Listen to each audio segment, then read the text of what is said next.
આજે આપણે થોડું પાયાનું ગ્રામર અંગ્રેજીમાં શીખી લઈએ. એકવચન અને બહુવચન.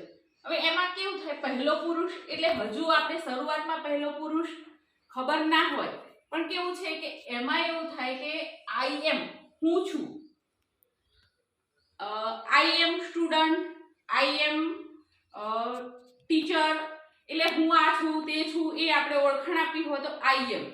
હવે ઘણો બધો સમૂહ હોય, એક કરતા વધારે હોય, બે હોય, ત્રણ હોય, ઘણા બધા હોય, ત્યારે બહુવચન કહેવાય. અને વી આર ત્યારે આપણે શું લખીએ? We are. લખવામાં પણ વી આર, વાંચવામાં પણ આવે ત્યારે આપણે થોડી સમજણ આવી જાય કે વી આર છે એટલે અમે બધા, એવો મતલબ થાય. હવે યુ આર એટલે કે તું છે, અથવા બહુવચનમાં પણ યુ આર જ કહેવાય.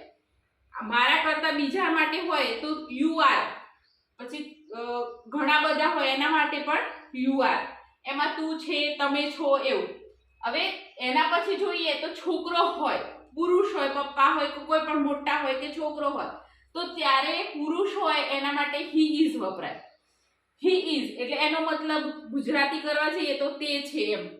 અને સી આવે તો છોકરી માટે સી ઇઝ એટલે તેણી છે.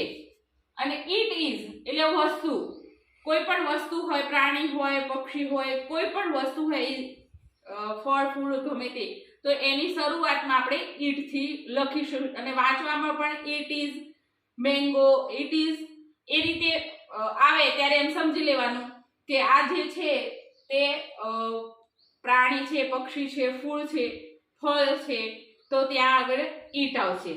પુરુષ માટે હી વપરાય અને સ્ત્રી માટે સી વપરાય, બાકી બધા માટે ઇટ વપરાય.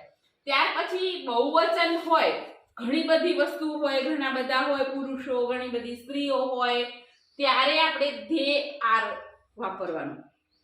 બોલવામાં, લખવામાં એમાં પણ આપણે ધે આર વાપરીશું. હવે આપણે એક એક બાળકને એકવચન અને બહુવચનના વાક્યો ઊભા કરીને વંચાવશું.